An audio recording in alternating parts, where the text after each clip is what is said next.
My name is Wes Chatham, and I play Amos Burton.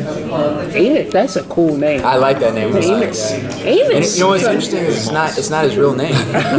This is true. We find out later on. Yeah. Wait, Somebody's a book Are you reader. kidding? We were just talking about Oh, that. really? We cannot, you have so much to live up to. I'm just telling all of you. We're just, it's No pressure. No pressure at all. You will love. You will love. Okay. but they're telling us it's going to be different than the book. No. You know what it is? It's not different than the books. It's because we've talked to Ty and Daniel and so many. I've talked to Cass a couple weeks ago, and it's like we understand, those of us who've read the book, that it's just a matter of kind of playing things, moving things around in the universe. But you haven't really altered anything. We haven't, and it should feel exactly like. Well, I thought you had like to live up to this thing called Amos. Can you, Yeah. sorry, can you do me a favor and say your name Sure. into the I'm microphone? Hawk Ostby. I'm the writer and executive producer. Thank you so much. Just because listening to it, I will not be able to remember. One of them. I'm the co-writer and co. Well, in that case, you can answer the question. Does Amos, I might say the name. Yes. Does he live up to the Amos? Yeah. Amos, yes, very definitely so. I will, of course, when we first looked at you, we went, no, that's not Amos. Right. But no, when you came in and did your reading, there was a very strong sense that we were looking at Amos Burton, and there was something, you just. I was trying to sort of define it, but I think there's something about when you smile, there's a bit of a wildness in your smile. I'm not quite sure if he's going to hug you or punch you. Which is Amos. And exactly, and he has that sort of uneasy kind of, you're not quite sure, but you have a very sort of a lovable energy. Yeah, there's something Like a bear. not quite right. You can hug him or exactly. just He could really hurt you and not think twice about it. How tight am I actually with this guy? When you're trying to gauge that. What I thought was really interesting about this is the first thing that I've been a part of that I was a fan before I started working with it. And so I was at Comic-Con last year, and I heard about the books through a friend. They were just telling me about the books, and I remember going home and I started reading the books, and I was about halfway through it, and Amos was my favorite character. I thought he was so interesting. And so when they told me about the show and that they were getting ready to do the show, and I was like, I know they're not gonna think. I was like, they have to see me for Amos, because I didn't know what they're. And I was like, I know they might not think it at first, but that I am playing Amos. Yeah. And so, and the great thing is that I got to do a reading of it before they met me, because Amos is so different from me. Yeah. That I got to show him what I was. How well I understood Amos, because I'm a fan of, just because I'm such a fan of it, and I want to honor that. Well, it worked. Thank God. You're like, thank God. Is there any sort of weird tension when you're playing a character who doesn't know things, but you know, like, all of what's happening, what's going to That's happen? a great question. Because what I take the question at first is because what's interesting about Amos is he doesn't have the ability to connect emotionally, to be able to see if somebody's mad, and he doesn't have that intelligence.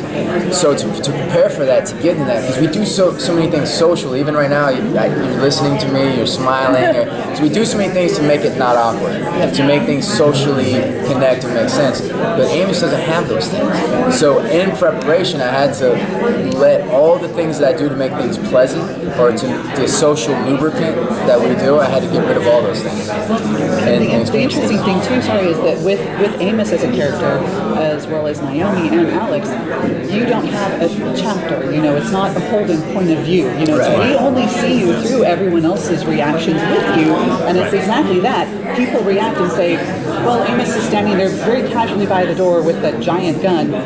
He looks like he's not paying attention," but they know in a second everyone could be on the floor. Right. It's that kind of reaction. Yeah, that you exactly. get. Yeah. Right. And Amos does has a novella, which is Yes, exactly. right. Yeah. It's a wonderful backstory.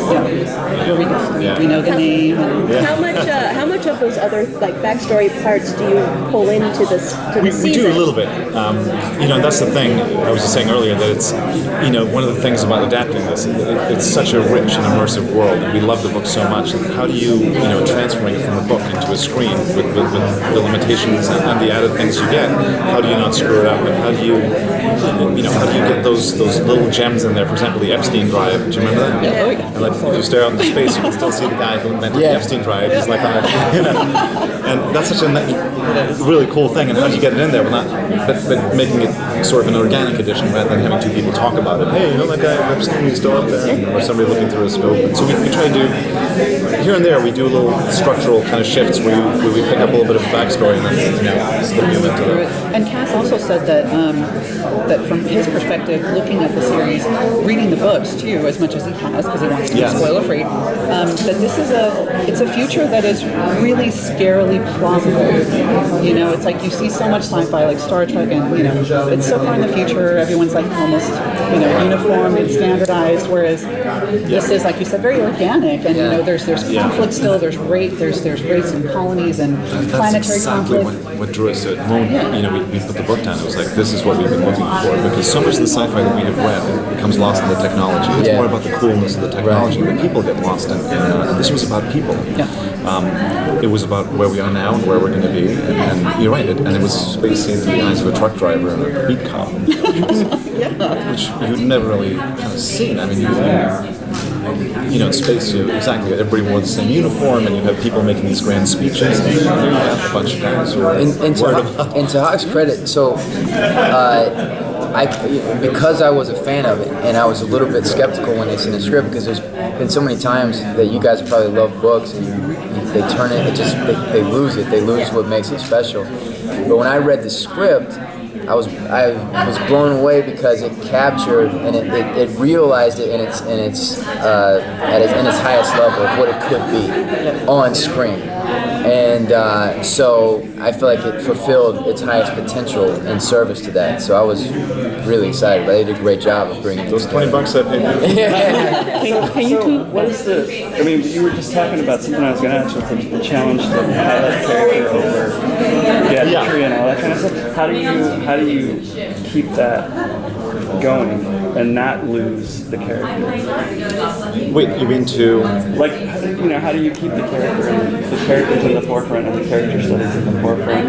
Is that something that you always? Oh yeah, no, absolutely, and I think that's the listen, when you work in TV, we don't have $220 million in 40 days to shoot one scene. You can never match sort of some of the Interstellar or some of the things but that's not really what we're doing. TV is the great thing about it for us is it's an intimate experience. It does. You can have characters. It's not a 40-foot screen anyway, where you're going to see unbelievable action sequences. We do have those. But, it's all about relationships. It's all about interaction with it, and that is the source of the story. The other stuff, that's what holds you in. We see that as icing, and we do want to have that. I mean, the grandeur space is there, and we love very much the juxtaposition of having people in tiny compressed spaces, and then outside you've got this vastness that is impossible, to survive in, and so it's a thin filament of life that you're holding on to in these spaceships, and we like those kind of things, but the characters are, that's